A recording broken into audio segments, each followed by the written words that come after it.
to a standard, which is a European standard. And then we use that cement to bond chifufu bricks. Bricks that are produced in a swamp, not following any quality management plan, not produced to any standard. Yet we have a standard for bricks and blocks.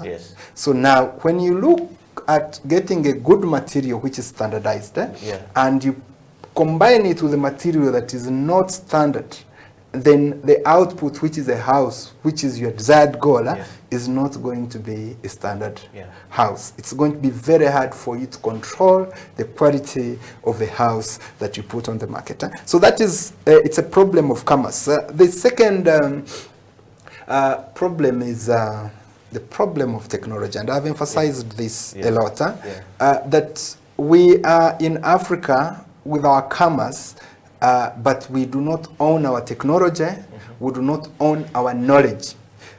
We import both knowledge and technology here, and we make a mistake of importing this knowledge and technology that is designed for a commerce structure of Europe. Let me give a simple example, which I keep sharing. You have, let's take Germany. A bag of cement in Germany, high-end, good.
You know, I was having a conversation recently with some leaders, and one of our leaders, our pastor, was saying playing matter to help him think strategically and think quickly. Playing chess. If you introduce your children to chess, it helps them think strategically and think faster and make decisions quicker.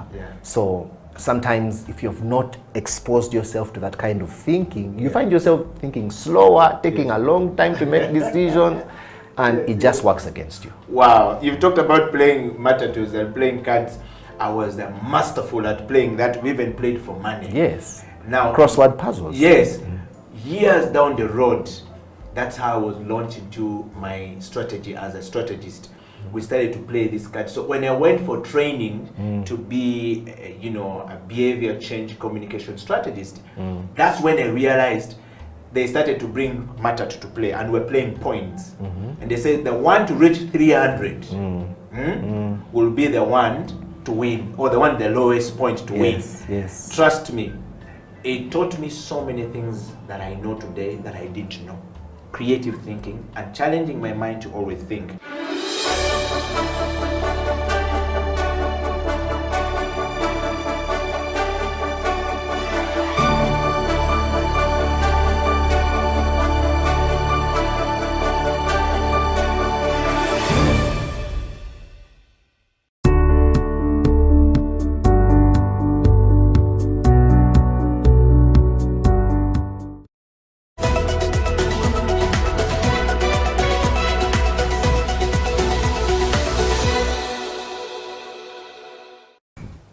Coffee industry is very wide, it's very big, it's very full of opportunities. Don't sit there and say, I have nothing to do. You can join the industry. You can get whatever you want. If you give it time, invest in it. By giving it time, don't look for money, don't look for big salary at first. First learn. After learning, you'll get how much amount you need. In coffee industry, there's no barista should get this amount of money. No, it depends on your knowledge. Yeah. What you know is what you get. You cannot be like having junior experience and asking for experienced one. No. You can join now. Good thing, everything is simple. Yeah. It's easy. Don't sit there and say, oh no, I'm scared to join this. No, it's very simple. You can make. Yeah, it's very simple. It's not so difficult. Simple, very simple, very enjoyable. You can do everything when you're enjoying. You can do your coffee. You can serve your customers. Coffee create friendship. Coffee gives you a job. Even if you are not working in a cafe, maybe you can go in different field, but still in coffee industry. Yes.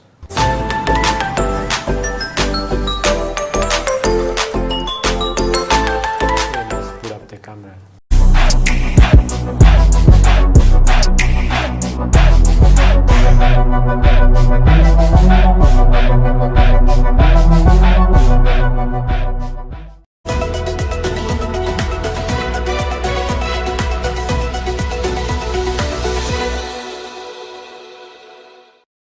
I think the challenge with some of the art forms, they're quite expensive and exhausting. When you talk about like video mapping, I mean, if you're a video mapping artist in Uganda, where would you get a job? Who's going to give you a gig? You know? So you are in it for a big that's why I was saying the new Africa France is open for this I think, and also if you're a video artist here, you really, I mean, it will be really hard for you to get a gig in France or Europe because they are at a whole different level when it comes to mind, when it comes to skills, when it comes to software, because all these things work with software. Every time there's a new software, there's a new, it's like being on these apps that people use all the time. Everything, all the time there's something new. And how do you keep up with that? So some art forms would be really difficult for some of the Ugandan artists. And it doesn't mean that it's easy for the European or the Americans. It's also difficult for them, but what happens with them is that first of all, they have the knowledge, they have schools where they go to learn this, and it's recognized. It means that when they come out of those schools, they are respected because they learn that form of art. And then when they go out in the market and they don't have gigs, there is a system that helps them to survive. They are given some, capital or money to survive on, even if they don't have a gig. When they get a gig, they can declare that they got a gig, and then they don't have to claim money from the state. So gig being business in So if there is that, if there was a system like that, and imagine Eddie or young people who are, and every year there's also these opportunities, like every year there's a lights festival, there is a video mapping festival, there's a, all these street theater festivals. So it means that someone is working, even though they know they are not going to get paid all the time, but they know at the end of the year there is something they look up to. And that gives them the motivation to create that kind of content. But if there is no opportunity, there is no platform for them to show their work, then it becomes difficult for them to be motivated.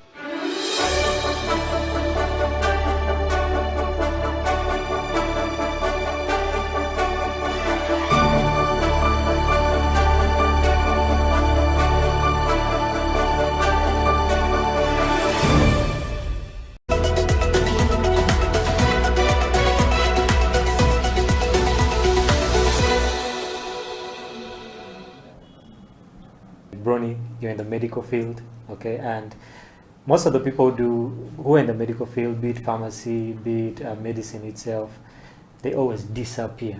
They feel like there's no time. There's no time to do attacked. So how do you balance? Okay, you especially being in the medical field. Okay, how do you balance that with basketball time? Well, okay. So I know you know, because you're my coach. You know that I'd taken the year off since COVID March because I had a lot. I have a crazy schedule. I study even on the weekends, and I just couldn't also show up for training. So many times I would show up late. Maybe I'm missing something at school to show up, or I'm doing something at school and missing training, and it was showing on the court. And I do not like to do things half-heartedly, so I decided to take a break until I can regather myself and be able to do both of them without losing any of them. Yeah. But how I try to balance, people have always asked me this. Number one, it's grace of God. I wake up in the morning and I'm like, God, I need to go through this day and I need to do all these things. But it takes a lot of discipline. Yeah. The things my friends are going to do, but I'll never do them because I don't have time to do it. So you have to have discipline, prioritize, know what you have to do at what time, have a timetable and follow it. Yeah. No procrastination. I do not get to lay around and say, I'm not in the mood to do this. I either do it at that time or there is no other time to do it. Yeah. So yeah, basically you just have to be committed, be consistent, try to make sure that you're showing up for each, and when you're there 100%. Yeah. I know when I was training, I would have only evening times. I'm the kind of person that never had extra time to train past high school. So every time I was on court, I would give 100. Whether my teammates were slacking down or not, when coach said sprint, I would sprint like my life depended on it, because it's either now or never. Yeah. So try to give 100, and basically at the end of the day, I just trust God for all those things. Yeah.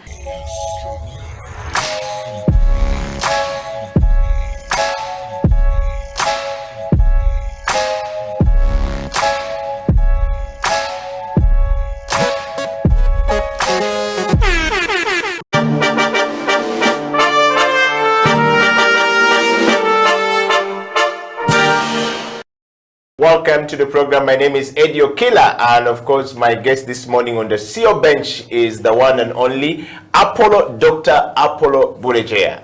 Is that the correct spelling of your name?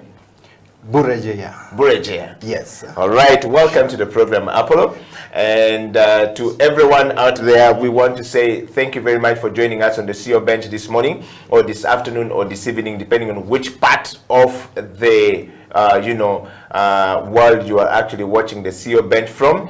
And I want to take you through very briefly. Apollo is the CEO of Concrete Limited. I'm sure you've seen it in Kampala, and he has a new baby coming up called Tofali Africa Limited. Apollo, welcome to the CEO bench. Thank you for having me, Edwin. You're welcome, and we want to start from a very lighter note of knowing who you are and where do you come from. Who is Apollo? Where do you come from? You know, what are your values? You know, are you Ugandan? If yes, what are the values that define you as a Ugandan? Let's start from there. Thank you, Eddie. Yes, I'm a Ugandan. I'm a civil engineer, trained from Makerere, South Africa, and Egypt, and the CEO of Eco Concrete. Wow. Yes, we do construction, and the whole idea of Eco Concrete is that we make construction possible for simple people. Okay. Yes, yes. So.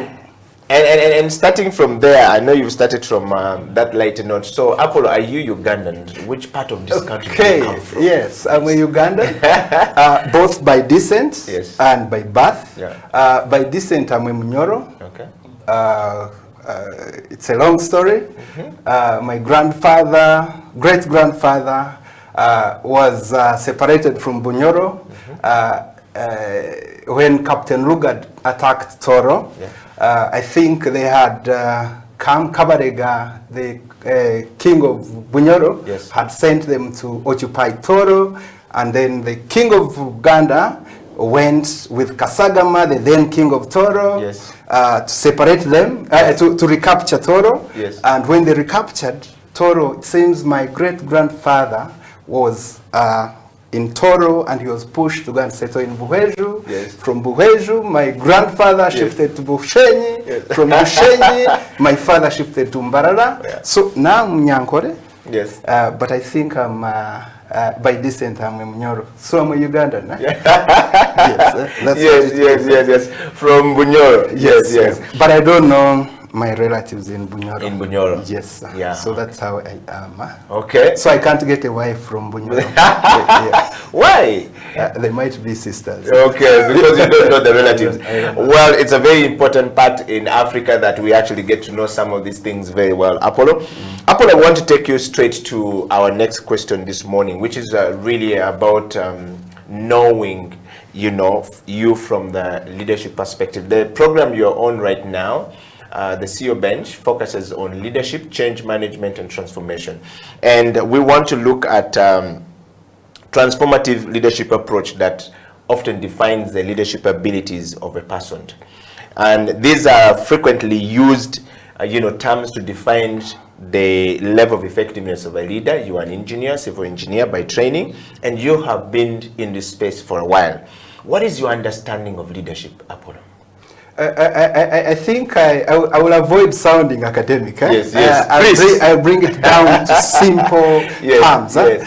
To basic motor porters, the space I manage. Yes. When you look at leadership, I think it's the ability to bear knowledge, expose that knowledge to the people that are under your docket, to have a positive attitude that will influence them to apply the knowledge that you expose to them.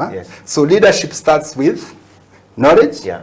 You display that knowledge, communicate it, give a word. It's actually communication, it's word. That word transfers power and transfers the attitude that you carry to the people that choose to follow you, that choose to believe in the knowledge, in the content that you have. And then by doing that, I think that is the space where leadership can be demonstrated. Well, you've actually defined leadership in the level that we often want it to be. I mean, the translation of that word that goes to people, that often influence people to follow you, influence people to say, I think I need to, work with Apollo. I think I need Apollo as a person, is key going forward. And I think for me, that's the real definition of leadership going forward. Now that we've defined leadership, Apollo, by your understanding, we want to know, are you a leader? I'm still under construction. Okay. You've seen the signage we put on sites. Yes. Under construction. Under construction. Yes, I am a leader. I have a family that follows me. I have a workforce. I think at Eco Concrete we are about 65 people. 15 permanent staff, and then the rest are on contract basis. And those people follow me, and that makes me a leader. So, and I tell them to do things they're supposed to do, and they do them. So, I think I'm a leader. However, I tend to define myself as an entrepreneur, and as an entrepreneur, you are constantly in the space of change. You're constantly learning, you're constantly testing yourself, you're constantly testing the ideas that you have, you're constantly with people, you're constantly trying to sell yourself to people so they can get attracted to you and come and follow you. So that is, I'm an entrepreneur. Leader, it's natural. It will come. Well, we can see from your background that your ancestry speaks a little bit more about leader when you talk about your grandfather and the migration and the things that happened in the days of the history of Uganda. We can see that there is a leadership, tendencies in your DNA. I want to go straight to self-leadership, Apollo. Quite a time, or quite often, we talked about leadership, but we don't know that leading self is the #1 leadership goal that everyone should look into. And self-leadership for me is very important. We want to just know from you, what is self-leadership? How have you been able to lead yourself as an individual? First of all, what is your definition of self-leadership for somebody who is watching, who doesn't know what to do, doesn't even know whether they can lead self or not? Some people just wake up in the morning and follow whatever they are saying. Go and do this, go and do that. What is self-leadership to you, Apollo? Here I'm going to sound a bit philosophical. Please, go ahead. Because yes, it's a good term to say self-leadership and self-control, self-manage, manage yourself to be able to grow and be disciplined, self-discipline. But there are two systems that run this world. There's what we call a complex system. There's what we call a complicated system. I want to break the complex I want to define them, give them the characteristics, and then try to show you that as a human being, you're actually not in charge. And therefore, to be able to lead yourself, you need to simulate your environment to put you in a space where you are going to find yourself where you want to be. That if the environment is not engineered, is not simulated, then self-leadership can just stop at words. You will not achieve the result you want to achieve unless the externals are fixed. So there are two systems that run this world. There is a complex system, there's a complicated system. A complex system is like human body, society, marriage, love relationship, your friends, business, weather, climate, complex system. Complicated systems are like this TV camera, a mobile phone, a car, man-made things. Engineering. Now, is engineering a complicated system? It's both complicated and complex. Now, the difference with these two systems is that if I'm driving a car and it gets a puncture, just 20 meters before it reaches a petrol station where a tire can be repaired, it's not going to say, let me shift my weight to the 3 tires and then move on, and then go 20 meters and then they fix me. No, it's going to collapse. That's complicated. That's complicated. And that means that complicated systems are predictable. I know how it will behave. Complex system on the other side, if I get some strain in my left leg, I'm not going to tell myself that now let me shift my weight to the right leg. It will be automatic. That means that we adapt. It's not a linear model that I can have inputs and guarantee results. Let me use this, demonstrate this with a simple example. You have a wife or a girlfriend. She checks your phone and then she finds a WhatsApp message from somebody saying, hi dear, and then there's war at home. And then you remember that, this wife of mine had asked me for a Mac X. And then you go and buy a Mac X, 60 million, give it to her. You have not communicated, resolved the problem, the difference. She goes and drives and goes show it off to her former boyfriend. So you've invested a lot of money, convince her to forgive you. You've not dealt with the problem. And then things escalate. She used to come back home at 5 in the evening. Now she's like, I have a Mac X, I can come back home at 10 in the night. The family is disorganized after investing a lot of money. But what if you started by buying her a flower? You're like, honey, I'm sorry, 1,000 shillings. She looks at the flower, she doesn't accept, she throws it at you. You bring another one, a third one, the fourth one, she cries. She forgives you. 4,000 shillings. You have your wife back. 60 million, you lose your wife. So complex system. For you to get results, you invest small things consistently. Develop a habit. I'm coming back to self-leadership. Develop a habit. Give her a flower every day. She will love you even if you're poor.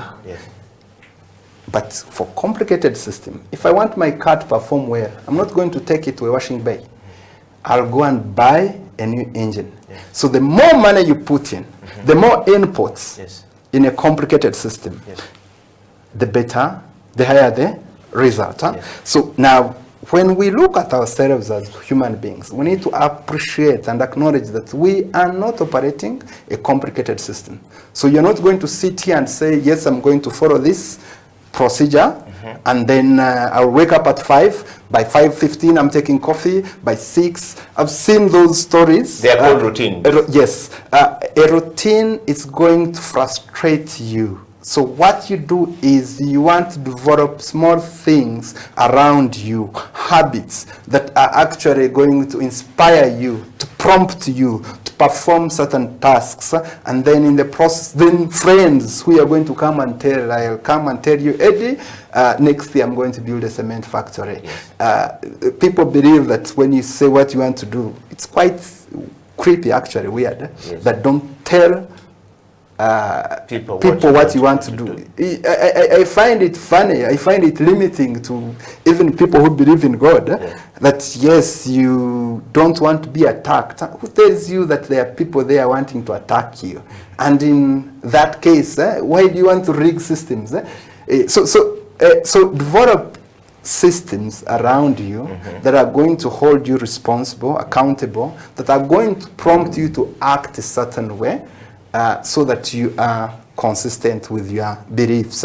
Yeah, so that is it. You cannot have a formula and then you have inputs and you expect that you are going to. So on that note, Apollo, for those people out there who don't know even where to start from, I know you've given a very good nuggets of truth about how you develop habits and things that will translate into being, that will help you to become a person who can pick self and give self meaning and define self. Says, what I hear from you, Apollo, is you're saying those small habits you're saying you developed will translate to things that you begin to do, that you begin to believe in, that is going to take you forward. And then you're basically going to appoint self, give self meaning, and start to work with self. Now, 99% of people out there, when we do research on leadership and change management and development from a personal point of view, don't know how to walk that step. It's easier, better said, but the actions are very limiting. Apollo, just before we go for a break, we want to hear from you. We see you on the street. We see you drive. We see you in the construction sites. We see you talk. You're always writing. And somebody out there who reads your post are wondering, how is this guy able to do it? Even in flying school, I'm about yes, to become a pilot. A pilot as well. Now, you see, all of this, Apollo, there's an element that the things you're talking about led you there. I want you to share this very briefly before we go for a break. The journey of Apollo moving from Apollo the child in Mbarara, somewhere with all the story you've talked about, to the journey of where you have reached, that point us to the level of this is how I found myself being led by myself to reach this level. That's somebody out there is looking for that information now. I think you have to be ready to have scars. Yes. You have to be ready to enjoy failing. Yes, yes. You have to be ready and comfortable in failing. Yes. As you try to accumulate knowledge. Yeah. If you're not leading with knowledge, then you're not going to achieve much. Yeah. So it's knowledge development, trying out new things, failing, and being okay with failing, and then trusting people. And I found this challenging. It's a long curve. Yeah. As you employ, as you delegate, so that you can grow and expand. You have to be in a space where you have to trust people and delegate, so that you preserve yourself for the specific tasks that demand growth in knowledge. That's it. Wow. Well, we're talking to Apollo, everyone out there, and I want you to get onto your mobile or your computer and share this information far and wide. We want you to actually write a comment, and kisses and disses are welcome. Apollo is definitely going to respond to you. And Apollo, Dr. Apollo Buregeya is the CEO of Concrete, Eco Concrete, and then Eco in itself means something else. And, Tofali Africa, we're going to hear more from Apollo when we come back from the break.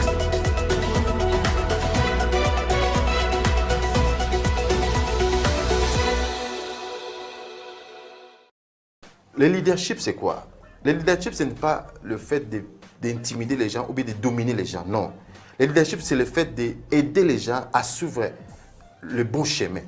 Parce qu'il y a des gens qui sont là, ils ne savent même pas par quel chemin emprunter. Il y a des gens qui ont même étudié, mais ils ne savent pas quel business ils doivent faire. Maintenant, l'idée, quand tu rencontres une personne pareille, tu vas l'orienter. Non, tu peux faire mieux que ce que tu fais. Non, la peur que tu as là ne va pas te tuer. Tu peux aller au-delà de la peur. Et l'idée, c'est comme j'avais donné l'exemple, allow me to go a little bit deeper. J'avais donné l'exemple ici en français, en anglais, pardon. La vidéo que j'avais vue à propos des chiens, il y avait un groupe de chiens au niveau du Canada et il n'y avait pas de l'eau. Pourquoi? Parce qu'il y avait la neige, il n'y avait pas la place pour que tout le monde puisse boire de l'eau. Mais il y avait seulement une petite place pour le boss que je vais appeler. Et il ne voulait pas que les autres puissent venir boire de l'eau, comme il était boss. Il intimidait les gens. Mais il y avait un petit garçon, un petit chien qui était là à côté.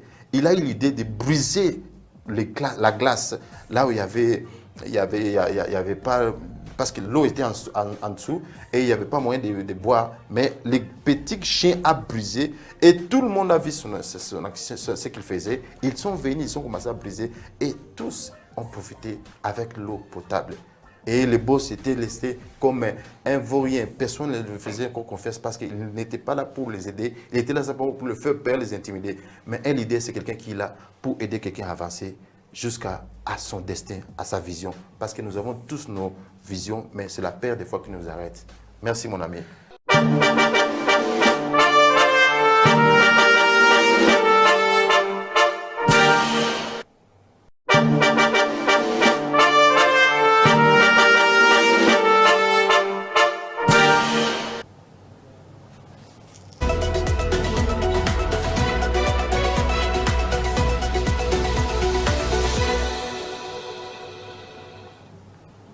Welcome back to the program. My name is Eddie Okila, and this is the CEO Bench. My guest this morning or this afternoon or this evening, depending on which part of the world you're actually watching the CEO Bench from, is Dr. Apollo Engineer. In fact, it's Dr. Engineer Apollo Buregeya from the Eco Concrete Limited and, of course, Tofali Africa Limited, the new bed. Apollo, welcome back to the program. Before we went for a break, we were talking about self-leadership, and I want to take you mind to our next discussion on this program before we go into, dig deep about, ECO. But first, Apollo, before we even talk about change management, we want to hear from you. Perhaps just share a little bit more about what is ECO Concrete and what services do you provide. You were nominated by a number of people and said, this gentleman is loud on social media, he's loud everywhere. Please bring him in, let him share, a lot of ideas that he has, or, a few things about constructions, and this discussion is going to gear towards the construction industry from a civil engineering perspective. So let's start from there. Eco Concrete is a complex of three products. Yeah. We manufacture construction materials. We also construct, and we are also into ICT. We are trying to create digital tools that should make it possible for low-cost housing. Okay. Yeah. So when you talk of eco, of course, it comes from the ecology. Yeah. You're trying to be sustainable, yeah, green. You're trying to extract less from the environment to achieve the housing needs of our communities. So that is what inspires us. Yeah. But also we look at the people, we are about people. Eco Concrete is an employee-owned, managed and operated company. Yeah. Each of our employees is comfortable where they are, that they represent Eco Concrete, and it represents them, it secures them. They are growing, they are learning. I am also a lecturer at Makerere, and last semester I taught 2 of my employees. They are doing masters. So I'm an employer who will meet my students, educate them, assess them. Of course, I had to first declare to my department that yes, I have conflict of interest here. My employees are doing this course. I will teach them. Yeah. So we look at developing our human resource. We look at empowering them to make sure that we reduce on the cost of management, the risk of managing. Yeah. So we are about people. We are about our clients. We try to, all our clients actually, we don't believe in a client coming to us and they give us money and they go away. Yes. We actually look at construction as an opportunity to teach, to skill our clients, to enable them, to give them a platform where they can build a home, connect with their children, inspire their children to develop, to understand new skills. Yeah. So it's participatory, it's open source, and we intend to engage our clients to be part of the construction process. In fact, if you talk to our clients, they are part of our employee structure because they're the ones that buy their own materials. Yes.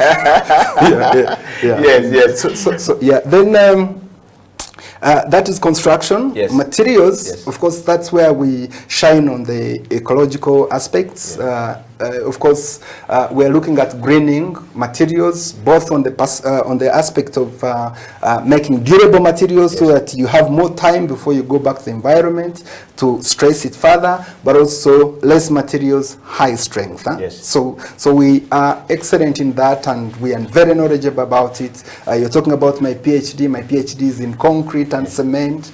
Yeah, and it's what we applied. We apply this knowledge to help our clients.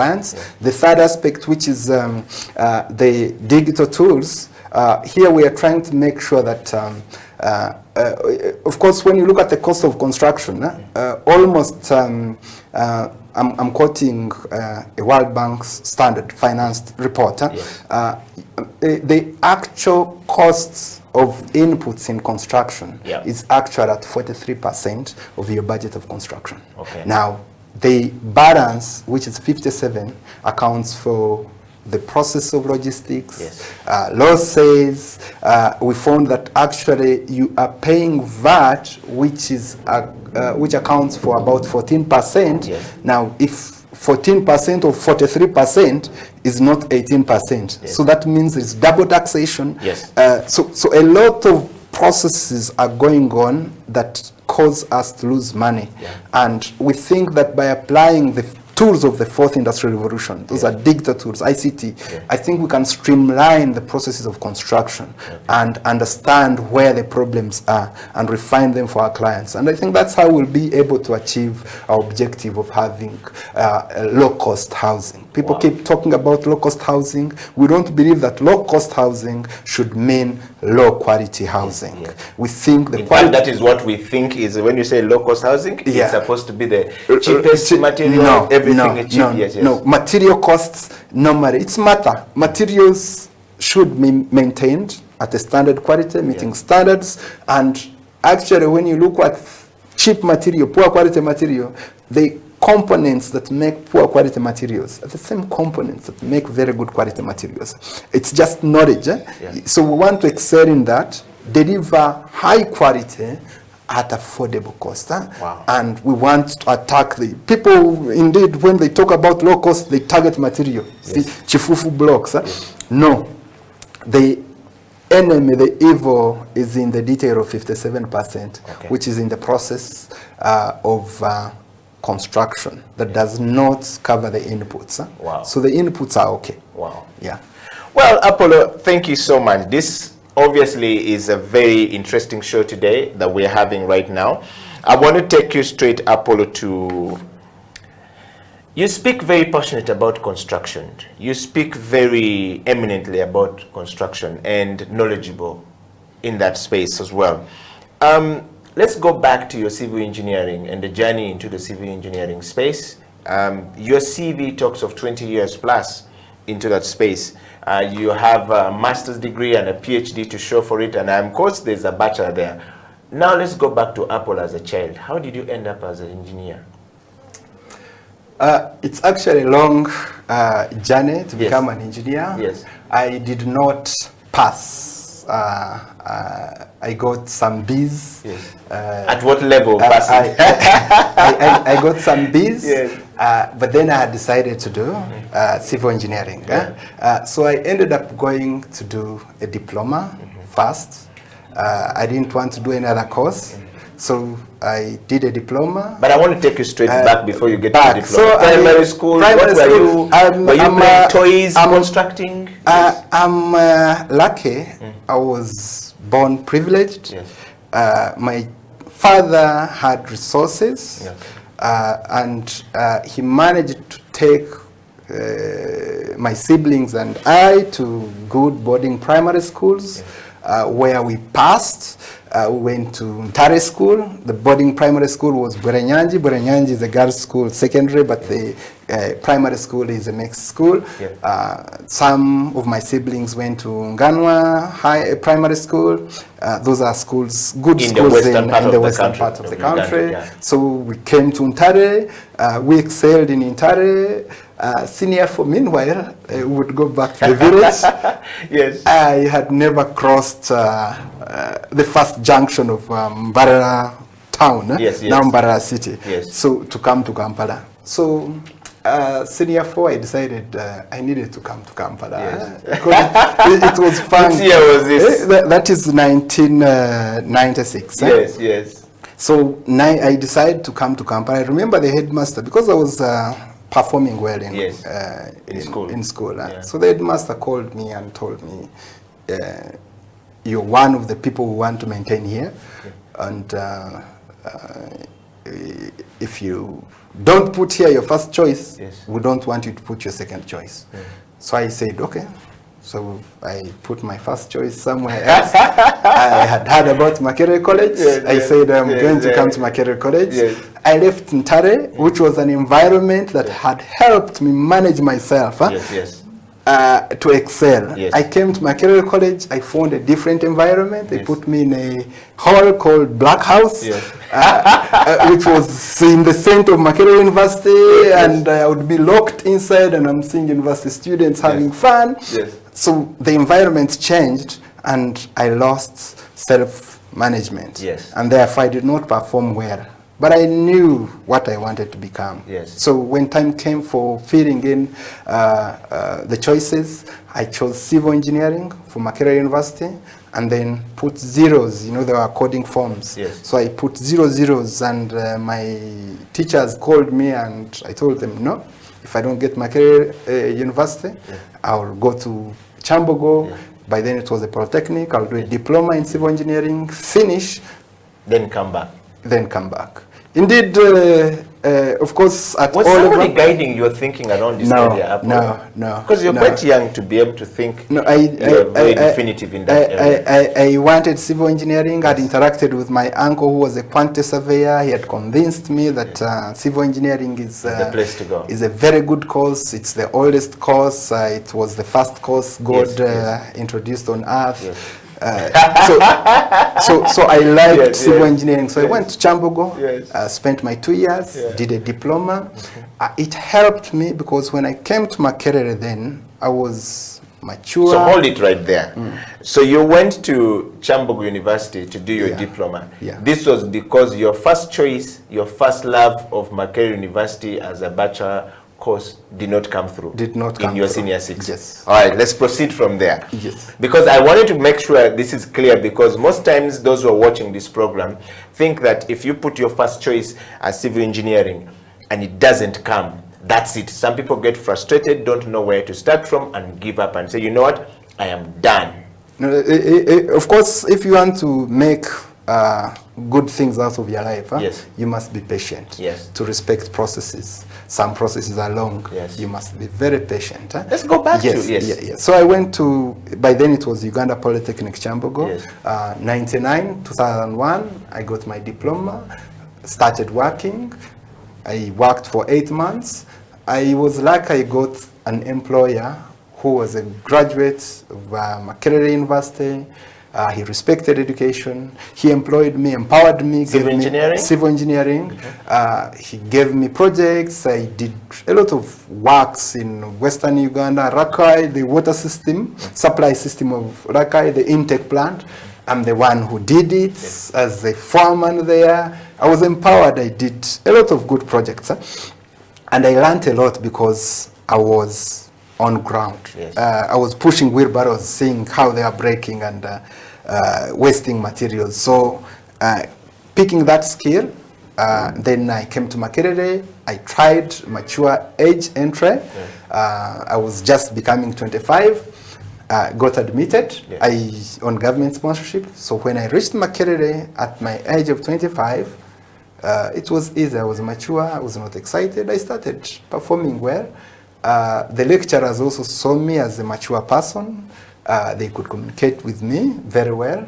I finished my bachelor's. I had experience. I enrolled immediately for master's. Yeah. When I started master's, I was approached that I could start teaching. Yes. So I started lecturing at Makerere, got on board, finished, got some postgraduate diplomas in Egypt. I've traveled a lot, and then later I went to South Africa and did my PhD. So all of this journey from Makerere University, when you finally came back for your bachelor's, you stopped whatever you're doing, the practical work. Did you stop at some point and went into teaching and skilling people and sharing that knowledge, or you continued? I've never stopped construction. Yeah. I kept doing construction, Yeah. but I also love knowledge. So I kept reading, working hard, teaching, sharing knowledge, and I think the reason people recommended me for this show is because I share knowledge. Yes. Yeah, so I kept sharing knowledge, I kept teaching, and of course, teaching, I liked it because it gave me an opportunity to grow more in knowledge. Yes. Yeah, so construction, yes, it was scaled a bit, but I kept my hands in the field. Okay. You talked about Apollo just before we go for the second break. You talked about, you know, the water system and making sure that the Rakai part of the western part of Uganda leading towards part of Tanzania, which, if I understand very well, the water system there, which means you were engineering at some point in water, and then you went into concrete, and then now I supposed we're going to see you in dams and power and whatever, you know, that is in that space. But my question to you, Apollo, why not road construction? Why not this other division of engineering? Why concrete and construction housing? I think I chose concrete. I did a master's in water resources engineering. That's why many people know me from the water part. From the for the information I shared about water.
The water systems of Lake Victoria. And that was the master's. But then after what I found out at master's, I chose to do a PhD in an area where I could start with little capital. Okay. So to develop a company to construct roads, you need a lot of capital. Yeah. So I decided to focus on accumulating knowledge in an aspect of engineering that requires low capital to enter. Yeah. So that is what determined what I did. Okay. Yes, sir.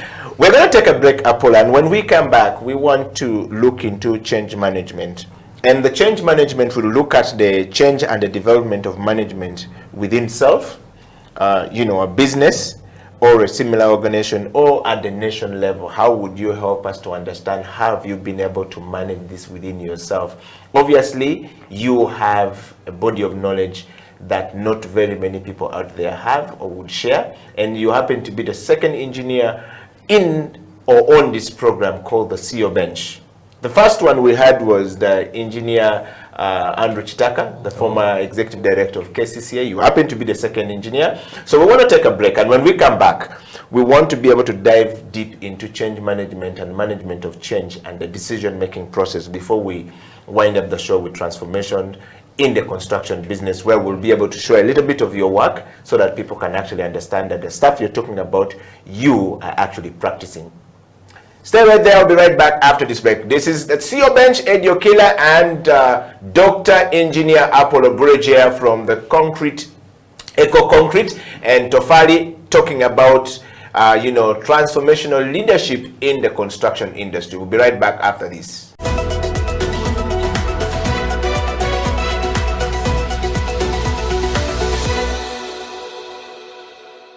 You see, it's like a ship. You just talked about a ship. A ship without a compass in an ocean or in a lake will go anywhere. It has no sense of direction, no timing of where it's going and when it will get there or whatever. Leadership begins as a personal thing. The reason why we have a society that is getting messed up with so many things happening and we're seeing corruption happening is because leadership is failing from a personal level. You are corrupt as an individual and you pride in it because you're gaining more. You go home, your children are seeing that and thinking that is the way of life. Community and society is saying, this guy is a good guy, he's a rich guy, he's the man of society. And society is now beginning to agree to that being a norm. That's not where the problem starts. So let's just go back to your question. Leadership begins from your personal compass, your true north. Why are you on earth? What's your purpose? When you walk out of here, how do you impact on people? Or how do you want people to remember you? Nowadays people are dying, and all people can say is, we had a good time with that guy,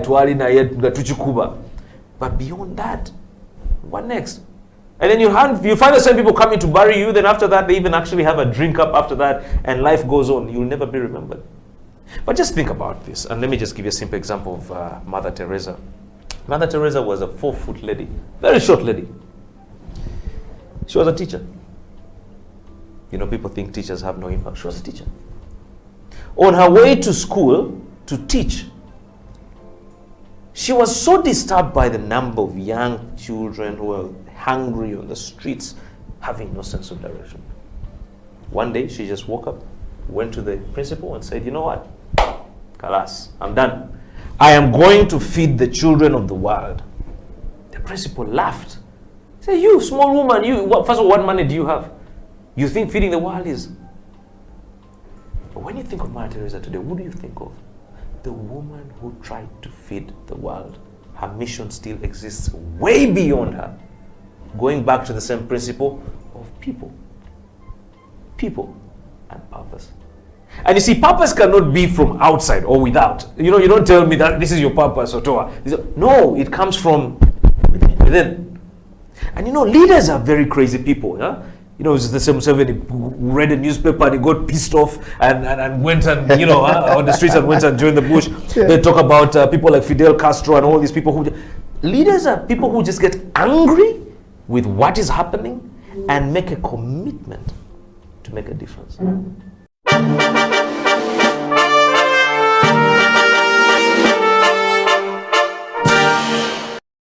There's a lot that is involved in the civil society organizations. There's leadership in itself, there's management of processes, there's management of the human resource, there's fundraising, there's research. It's a lot that needs to be done. And many times there is a feeling that is too much for a woman because she has other traditional roles that she needs to do as at home. Yeah. So many times as people are looking for leaders in civil society organizations, the priority is usually given to men because of our society that feels that men have the time, men have the capacity, men have the ability to lead, to take this organization to greater heights. And women, there will be a problem. They will have to go to maternity leave. They have issues. They are too emotional. They have not done the courses that are good enough for leaders.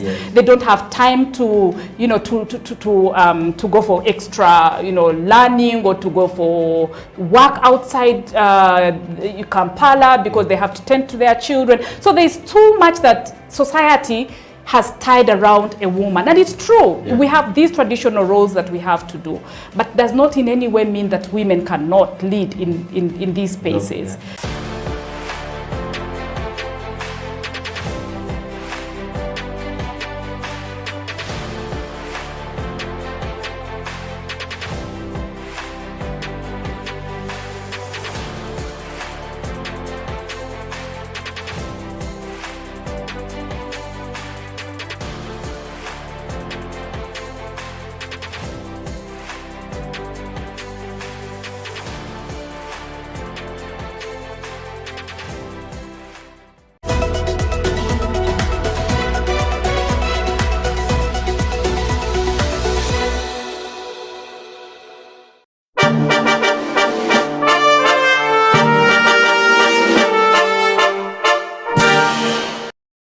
Welcome back to the program. My name is Eddie Okila, and this is your bench, of course, with Dr.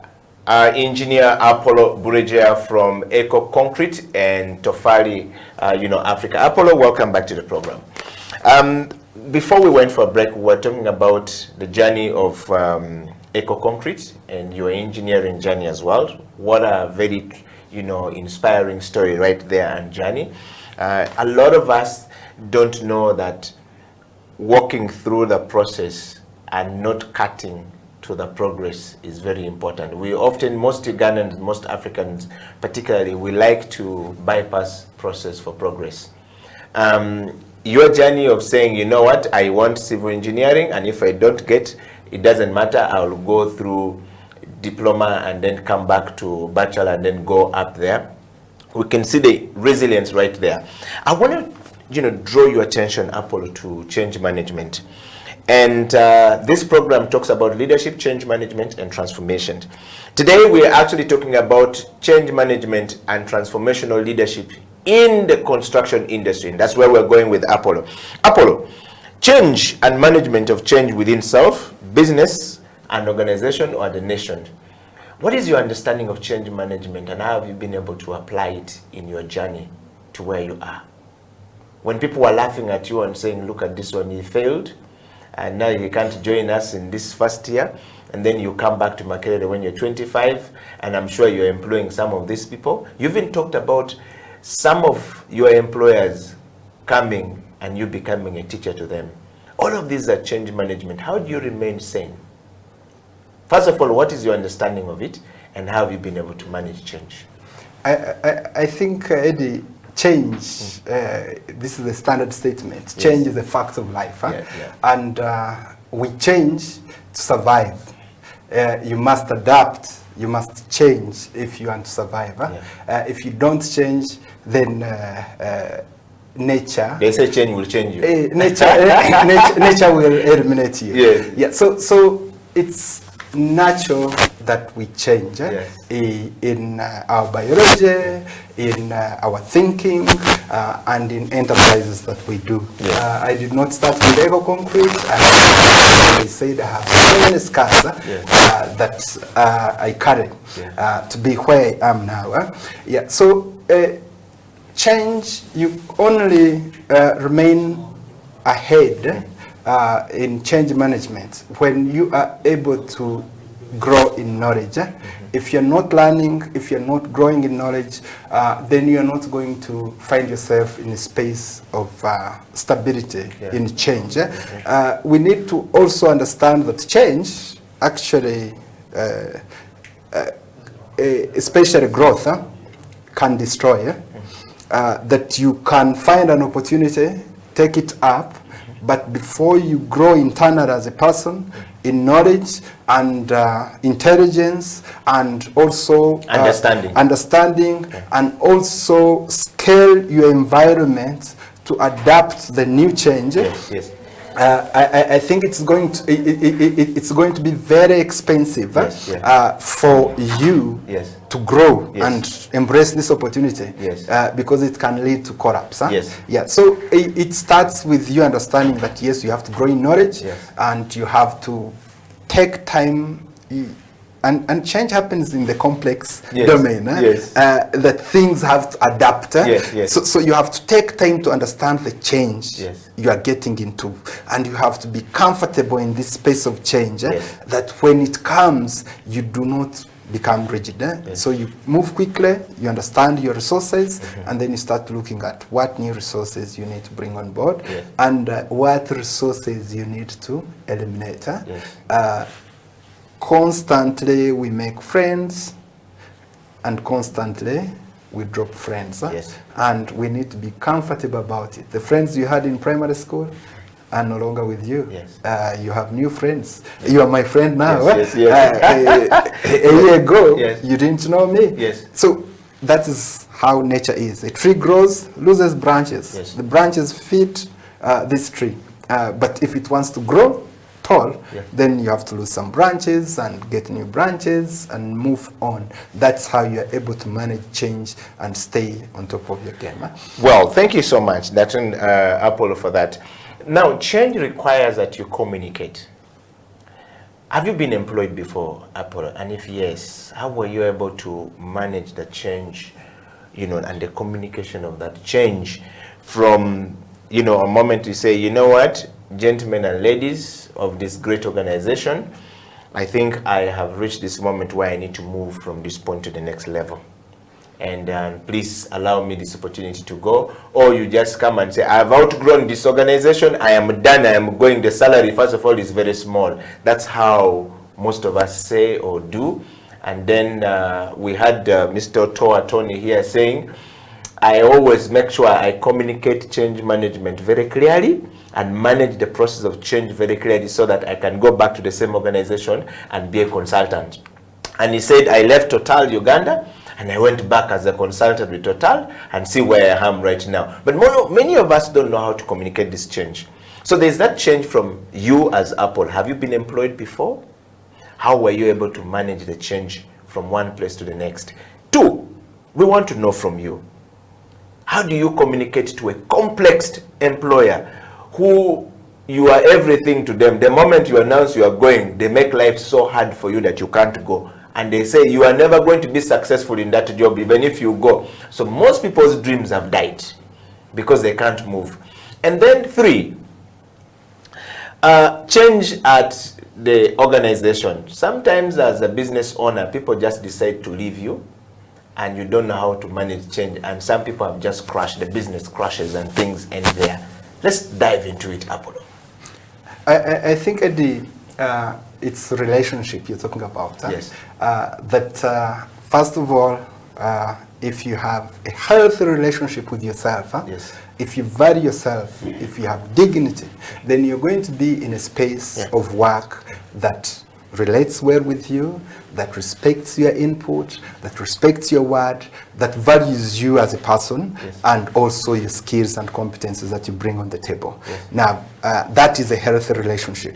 If the relationship is not healthy, it's going to be a struggle. Yeah. I'm still employed. I'm an employee of Makerere University. Yeah. I still work there, and I still have bosses. And I told you, when I had my employees in my class, I had to run to my head of department and declare a conflict of interest. Yes. And until they came to me and told me, you see, the law says once you declare the conflict of interest, Yeah. make sure you are going to educate these employees Yes. and protect yourself. Yes. And actually, it was good. I was lucky. I traveled to South Africa for a month, so I trained and examined when I was not around. So nobody accessed my laptop and saw my exam. Yes, I'm saying that no, you cheated for your students. Yeah. So it starts with you valuing what you bring on the table. Yeah. If you have value for your employer, then you're going to find it easy to communicate with them, to have your demands met, and find that you're comfortable. And then they will also be able to respect that as an individual you need to grow. Yeah. I wouldn't work for somebody who is going to feel bad when I've left. Yeah. No, I want them to wish me well. We train machine operators at Eco Concrete. Yeah. And whenever moving around these new block yards, I find my trainees, former employees, running the yards, doing well. And for me, it's a celebration, because why do we do business? If you define why you're doing a business, then you'll find that you're not going to conflict with your workers. Yeah. We do business to add value to society. Yeah. If it was that we want to make money, Yeah. I would get my 20 million. I've met somebody. I have a client who I built a house for. She started with 1.5 million. She's a money lender. So she gave me 300 million. All of a sudden, go and finish a house. Finished it in 6 months. Nice house. She entered it. She started with 1.5 million. Yeah. She doesn't have any human resource. She lends money. Simple. So if it was about money that we do business, Yes. then it would be easy. We wouldn't need to employ these people. Yeah. But you're doing business to build society, to put your society above, so that your children and the environment they grow in is a secure environment. It has a social aspect, it has an aspect that touches your country, Yeah. so that you create jobs for people, so that people leave you when they are better than the way they came. Yes. So you don't want to hold on to a person. And if you are good, you're okay, your employees are not going to run away from you. Yeah. So I have employees who I've interacted with, I've related with, and trained, shared with. They are comfortable with my leadership, because when they run to me, they find solutions. Yes. As a leader, you must be a solution finder and a solution giver for the people. Yes. So they find solutions. They don't find me stuck. Yes. So, and I'm able to help them, empower them, grow. Yeah. So it starts with how you relate with your bosses. If a company does not value you, then you're in the wrong place. Yeah. So you're going to conflict. But if it values your input, then when time comes for you to go, they will tell you, we value you, we appreciate you, we think you've grown, we think you're going to contribute to where you're going. Yeah. So I don't find it a problem. It's an issue of relationship and communication. Wow. Apollo, that said, and I just want to read you a couple of comments that came a little bit earlier when we are talking. One gentleman said from the US, thank you very much, first of all, for coming to the program. He said that he was at Makerere with you, and he finds you a very switched on person of your time, or of our time. But he had a question. And he said, ask Apollo, a lot of buildings have been collapsing in Uganda. As a civil engineer, what is causing many of these buildings collapsing in Uganda? And people have lost their lives. It means that the engineering system in Uganda either doesn't work, according to him. Of course, now he lives in the US. That's a bit of a harsh language. Or for engineers, or people just don't know what to do, what is right. And so he said, my question to Apple is a very refined speaker, he's talking a nice stuff, I think we should hear. Why is he not in this organization or working for KCC where the buildings are collapsing? Yes. But it's change management. Yes. I think we need to appreciate the level of commerce Yes. we have in our society, Yeah. and how commerce affects everything. Yes. When you go to Dubai, they are putting up mega structures, Yes. very good infrastructure, 21st century Yes. quality.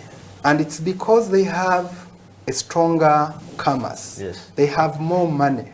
When you dig deeper, you'll find that the people that are building these tunnels under the oceans Yes. are actually engineers from the Netherlands. They are porters from Bangladesh. Yes. It's foreign labor. Yes. And the Emirates, I don't think they have a university that produces excellent engineers. I haven't heard about one. No. However, as a lecturer at Makerere, we produce refined engineers, Yeah. very good quality engineers. But you're putting them in a commerce structure that is struggling. And because it is struggling, there are things that are going to go wrong until we improve our commerce to be able to afford processes, to be able to afford regulation. For example, taking you back to the smallest, we make cement to a standard, which is a European standard. And then we use that cement to bond chifufu bricks. Bricks that are produced in a swamp, not following any quality management plan, not produced to any standard. Yet we have a standard for bricks and blocks. Yes. So now when you look at getting a good material which is standardized, and you combine it with a material that is not standard, then the output, which is a house, which is your desired goal, is not going to be a standard house. It's going to be very hard for you to control the quality of the house that you put on the market. So that is, it's a problem of commerce. The second problem is the problem of technology, and I've emphasized this a lot, that we are in Africa with our commerce, but we do not own our technology, we do not own our knowledge. We import both knowledge and technology here, and we make a mistake of importing this knowledge and technology that is designed for a commerce structure of Europe. Let me give a simple example, which I keep sharing. You have let's take Germany. Yes. A bag of cement in Germany, high-end, good quality cement. We achieve here, we buy at 48,000 shillings. It was going to go for €3. €3, that's about 12,000 shillings. So somebody buys a bag of cement in Germany to construct at €3. Here you're going to buy it at 11, 12 euros. When you hire a mason in Germany to consume that bag of cement to construct a wall, you're going to pay them 25 euros per hour. So they're going to spend 2 hours consuming one bag of cement of 3 euros, and they will charge you 50 euros. 2 hours. So for them, the motivation for making standards, for making technology is no longer material minimization. It is labor minimization. Actually labor elimination. So they go and say, let's have a machine that does work for a human being. Let's print houses. Let's eliminate labor in carrying concrete. Let's make concrete pumps. Let's make these machines. One person should do work of 50 people because they are fighting the 50 euros against the 3 euros. Now, to adopt this technology, you need to lift the cost of 3 euros up higher. They don't mind making cement 6 euros. How do you make 6 euros? You're adding in some chemicals to make that cement usable in the technology they have made. So you find if you're making concrete, to pump it, you need agents that stabilize concrete so that the water and the sand and the stones do not mix. So you need some starch, some agent that's going to hold the concrete together. You need chemicals that are going to reduce the water. Yes. You don't want too much water, otherwise as you pump, water is going to go alone, and then stones stay alone. Yes. So you need what we call water reducing admixtures. You need super plasticizers. You need so many things. Now this technology costs $1 million Paras. to have. Yeah. So when you go and buy this technology from Europe and bring it here, where now cement is 11 euros, labor is half €1, Yeah. you're not making sense. Yes. So you come here, labor is cheap, so you put Material is there, yes. $1 million here. If you're going to add in the chemicals to make your cement usable in the technology you've brought from Germany, it's no longer going to be 11, it's going to be 22 euros. Yes. Now, you already have $1 million you've invested in plant. The cost of money is also added. So what we see is that some of these ready-mix plant concrete providers are trying to take shortcuts because there's pressure to recover money. Yet I can make concrete on site with the mix of 10,000 of 100,000 shillings. So the same product can be made with 100,000 shillings technology. Yet you have $1 million technology, and it has a demand that you have to recover the money. Because the investment here, the capital investment here is very intense. Yes, and the motivation for this investment makes sense because somebody was fighting the 50 euros. Yes. So when we do not possess our technologies, and then also the standards are the same. For example, when you look at in construction, guy will come and tell you we need steel bars in kilograms. If you look at the invoice from roofings, it's set in kilograms. Yes. So a guy will tell you we need concrete in cubic meters. But when you reach on site, you're buying bags of cement, you're buying trips of sand. So why should I give you concrete in cubic meters? Why don't I break it into bags of cement? The reason is that process adds in labor. So they want a process, in Europe, they prefer a process that eliminates labor. Go to a batching plant, buy concrete. Don't buy cement bags, But that's not how our commerce structure is. And therefore, we need processes, we need standards, we need systems that are going to empower us to make savings. And that's where our digital platforms come in to make sure that, because we understand the commerce, that's where they come in to make sure that we actually save people money. Wow. Well, we are on the CEO bench with Apollo engineer, Dr. Engineer Apollo Buregeya from the Eco Concrete right there, talking some really serious stuff. Apollo, our time is fast spent, but we're going to end up with transformation. I already have a very interesting comment here saying, Okila, I already vote that gentleman to come back to the program. That process he has talked about is what we need to talk about. Can we have engineers come and talk about constructions? I have had a situation where I've lost a relative in construction, and it wasn't okay because people were not giving us the right information. Why is it that people like this gentleman on the show are not there? We can't see them when we're looking for them. So maybe Apollo, you guys in the engineering world need to be able to do something that allows the common man watching the program to actually understand. I've got a very interesting message here coming from Edwin. Another friend of mine, Edwin, is a very serious guy, lived and worked in Germany. He says, thank you very much. What he has said is on point. That is how things here run. In fact, construction here is done by self. We do a lot of DIY. Do it yourself. Yes, do it yourself. I think it's the meaning, but DIY, do it yourself. And he's talking about it and says, but in Africa, everything is dependent on the person. And sometimes the cost of hiring the person is less. Here, the cost of hiring a person is 10 times. So it's better for you to get some of these skills. Can we have what they are talking about continue? Now, my question to my friend right there, up on the show, engineer, thank you very much for coming. Is Makerere University actually working hard to make sure this is sorted?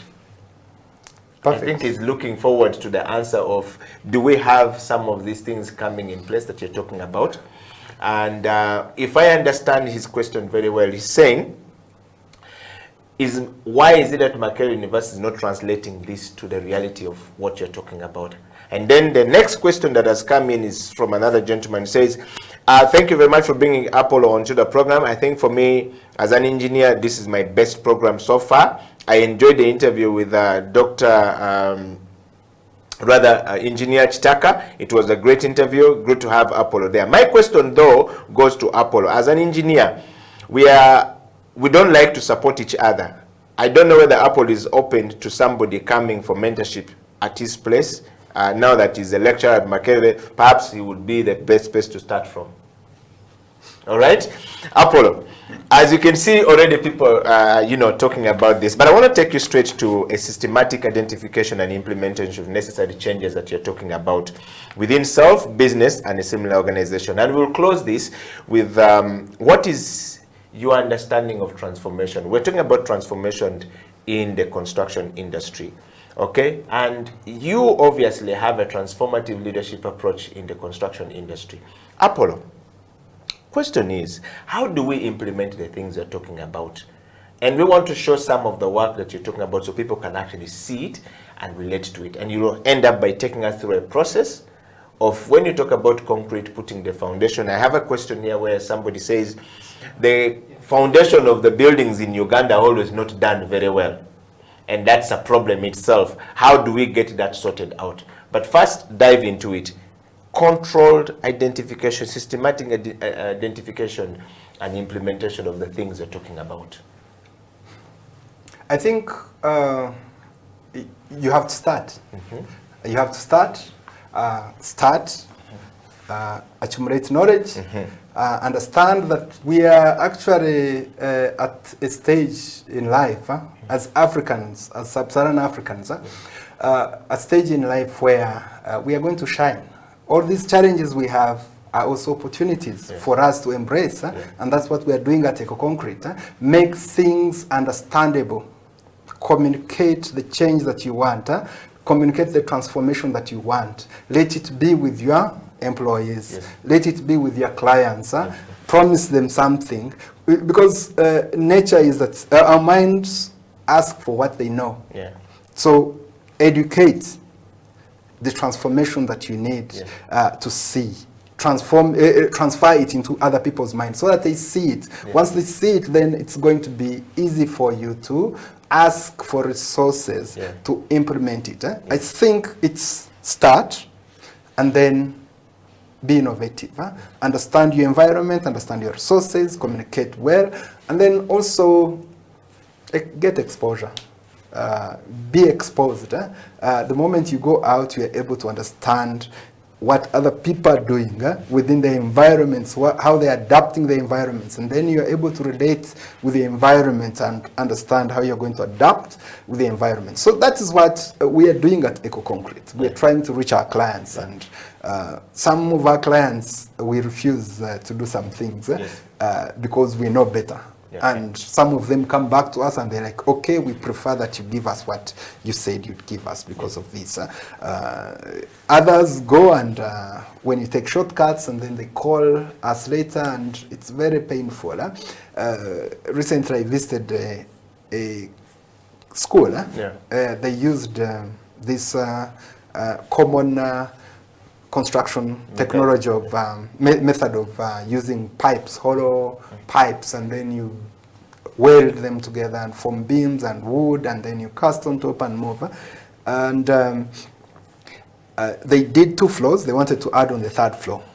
And because the people who are implementing this method do not follow a certain design criteria, so once the building became tall, it was a narrow building, a classroom, 2 levels. I think it had some lateral movements.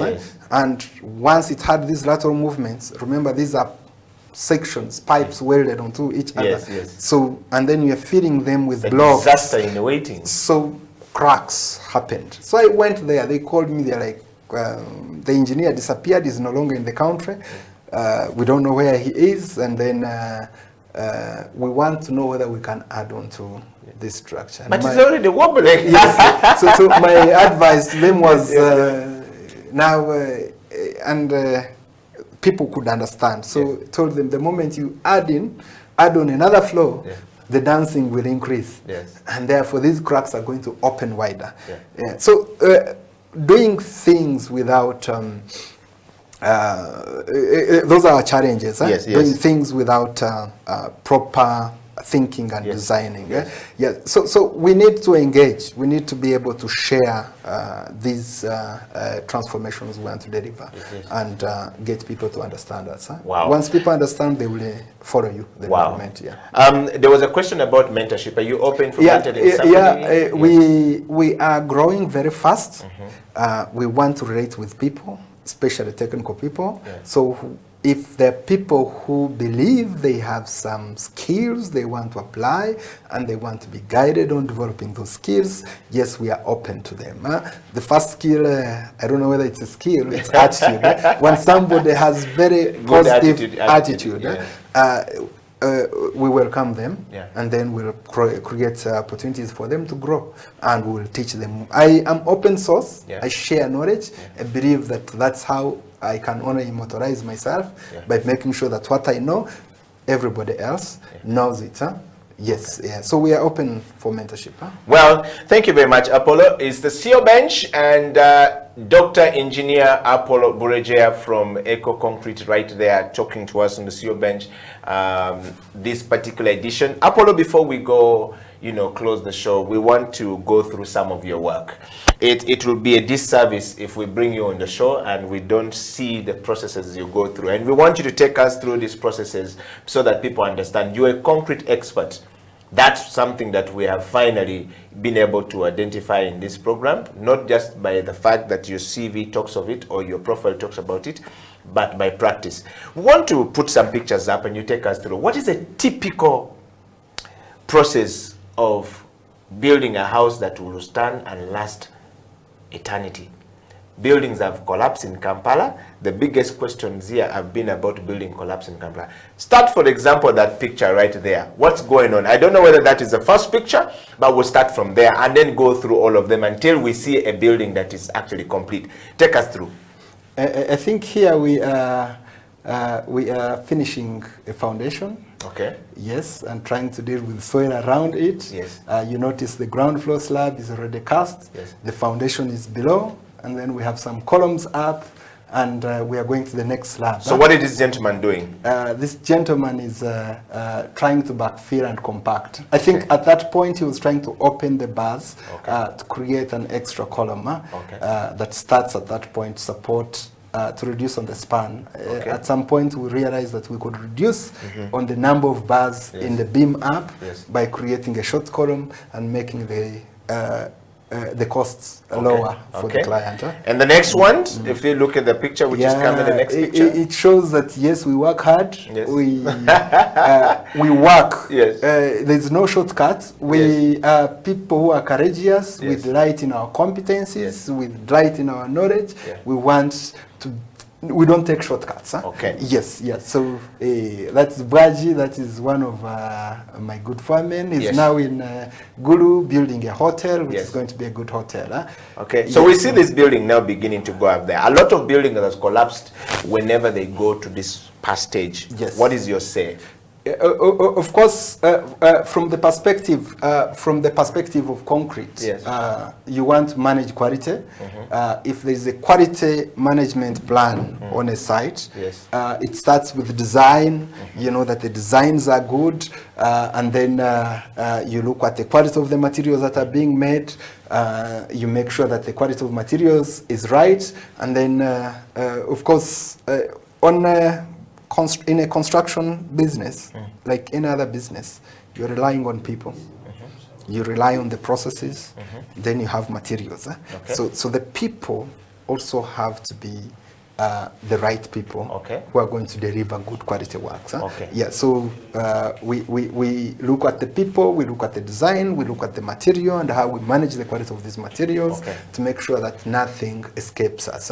Yes. Apollo, a lot of some of these questions we're talking about, thank you very much for taking us through that. But there are some pictures we want to go through the process and see when the building actually moved from down to the first floor to the ground floor. If you would just take us through this, what level of this is for somebody who is constructing it? This is a basement. Okay.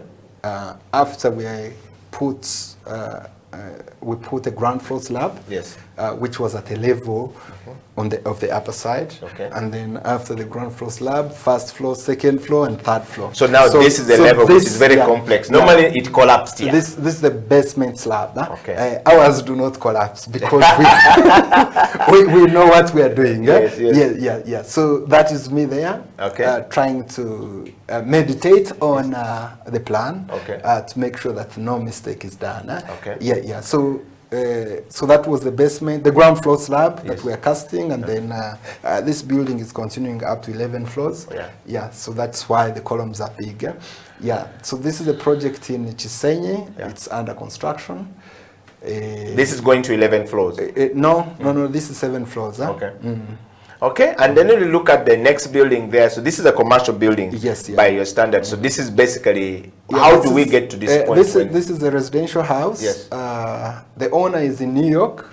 He trusted us. We delivered. He came and got married, and we had a party there. And he left the country now. He's back in New York. Yes. Yeah. So, but a Ugandan. Okay. Yeah. And finally, Apollo, what would be your final parting shot today to all of us watching the program all across, from one, as a teacher, two, as a CEO, three, as a person who like to share knowledge with people? What is that one thing that you want to leave us with on this program that we will remember you for, and we can start practicing based on the leadership, change management, and transformation we've talked about, but also from the, your experience as a CEO, employing over 60 people, and as well as teaching millions of people at the university? I think, Eddie, I'm not going to spend a lot of time. Yes. I want to say that there's a saying that a single raindrop never thinks that it is responsible for the flood that we see in the valley. Okay. I want to encourage people that we all matter. We all have a responsibility to improve the quality of life we have as Ugandans, especially, but also as Africans. And that greed, corruption, praising illegitimacy will end up actually punishing. We end up punishing ourselves. We end up killing ourselves. We end up squandering the opportunities of the people that will come in future.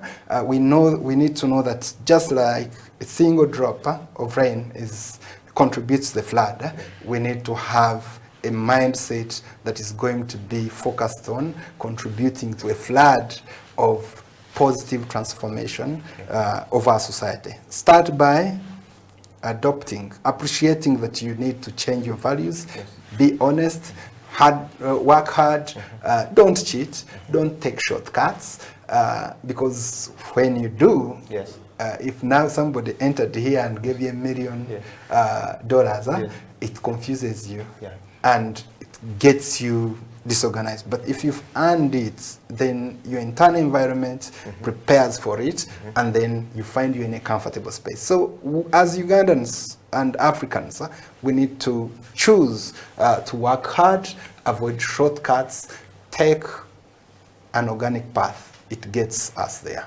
Wow.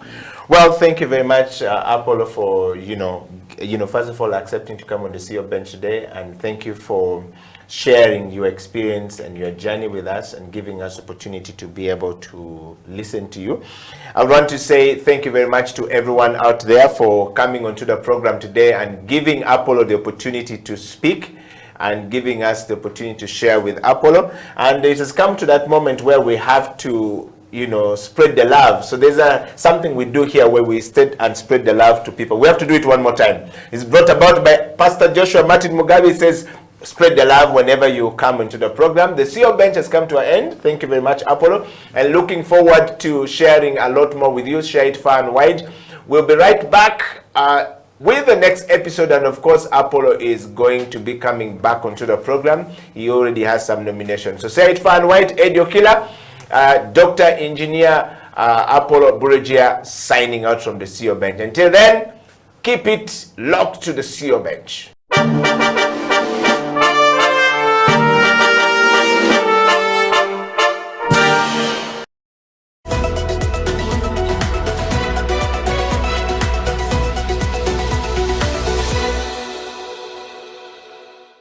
My name is Dr. Jinpo Olowo.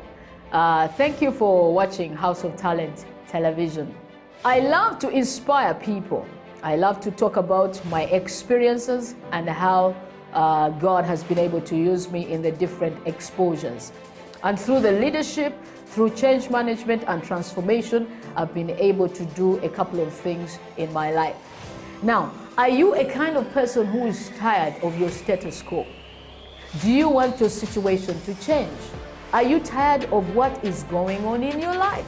You know, change is a fact of life. We've all been through experiences in the last couple of months that have taken us to a place where we need to do something about our lives. We need to change whatever is going on. So if you have not piled up investment for yourself, you need to do that. If you've not done businesses to hold your family in future, you need to do that. Are you thinking of full-time employment?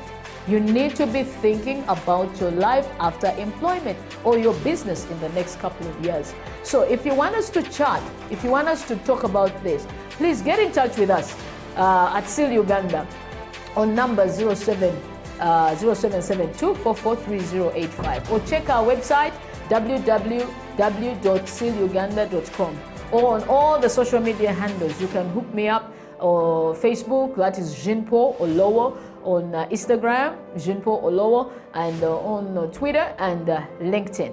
Then we can chat a way forward with you. We can help you, we can coach you, we can walk with you this journey of financial freedom. Thank you.